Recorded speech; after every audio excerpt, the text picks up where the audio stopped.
মধ্যে উচ্ছেদ চলছে তার বিরুদ্ধে প্রতিবাদ জানিয়ে এই মিছিল যেখানে রয়েছেন এবং বামপন্থী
খেটে খাওয়ার মানুষ তাদের অনেকের ভোটের অধিকার কেড়ে দেওয়া হয়েছে।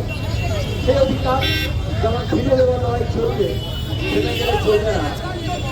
আবার দেখবেন তৃণমূল কংগ্রেস তার আমাদের পুরসভা পঞ্চায়েত সাধারণ নির্বাচনে ভোট দিতেই চলে, আর বিজেপি ইলেকশন কমিশনকে ব্যবহার করে ভোট দেওয়ার অধিকারটাই কেড়ে নিচ্ছে।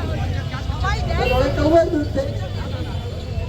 এখন খেটে খাওয়ার মানুষ যারা অনেকেই তার বন্ধু চেনেনি, আমরা হয়তো পৌঁছতে পারিনি, বসাইতে পারিনি, তারা আবার এই দুপুরেরই একটা অংশকে বেছে দিয়েছে। কিভাবে বোঝা যায়? আদানিকে এফসিআই এর প্রধান দিচ্ছে, আদানিকে জঙ্গল দিয়ে দিচ্ছে, নদী দিয়ে দিচ্ছে, আম্বানিকে জঙ্গল দিয়ে দিচ্ছে, নদী সব দিয়ে দিচ্ছে। আর যে হকার বন্ধু তার গৃহচ্ছেদের ব্যবস্থা করেছে, তার জীবন জীবিকার উপরে অন্ধকার নামিয়ে আনছে বুলডোজার দিয়ে, শক্তি প্রদর্শন। অনেকে মনে করেছিলেন বিজেপি পাকিস্তানকে দেখে দেবে, দেশের সরকার এবং রাজ্য সরকার হওয়ার পরে দেশের গরিব মানুষকে দেখে নেবে বলে বুদ্ধি পোষণ করে। আসলে শত্রু এবং মিত্র বন্ধু কিন্তু বেছে দিতে হয়, চিনে দিতে হয়, কেউ থেকে শেখে, কেউ দেখে শেখে। আমরা বামপন্থীরা আমাদের আজকের এবং উত্তর চব্বিশ পরগনা জেলার বামপন্থী দল CPIM, CPI, RSP, for block, CPM এর লিবারেশন এখানে মানুষকে জড়ো করে, সমর্থকদের জড়ো করে মূলত তিনটি দাবিতে মিছিল করবো। সেখানে আমি অংশগ্রহণ করলাম, আমরা অনেকের সঙ্গেই। প্রচণ্ড গরমের তাপে, তাও এই ঘামে আর্দ্রতায় মানুষের সাড়া দিলেন। প্রথমত হচ্ছে এসআইআর যে লক্ষ লক্ষ মানুষের নাম বাদ দেওয়া হয়েছে, যাদেরকে এখন বলা হচ্ছে সরকারি কোনো সুযোগ সুবিধা হবে না, থাকতে দেওয়া হবে না, ব্যবসা করতে দেওয়া হবে না, এমনকি পুশব্যাক করবে।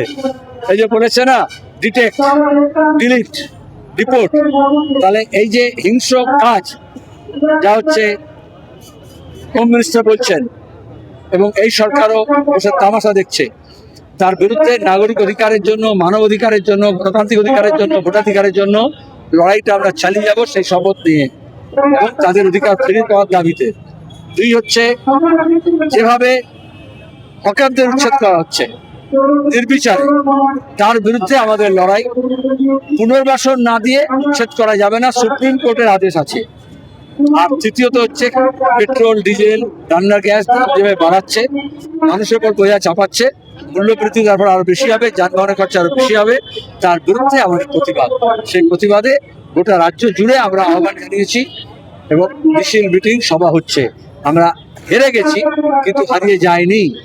আর আমাদের রাজ্যের গণতন্ত্র পুনরুদ্ধারের কথা ছিল, খেটে খাওয়া মানুষের লড়াই, সেখানে লুটে খাওয়ার দেওয়া আবার নতুন লেভেল দিয়ে সরকারি পৃষ্ঠপোষকতায় আবার নিজের পিঠ বাঁচানোর জন্য ব্যবস্থা নিচ্ছে।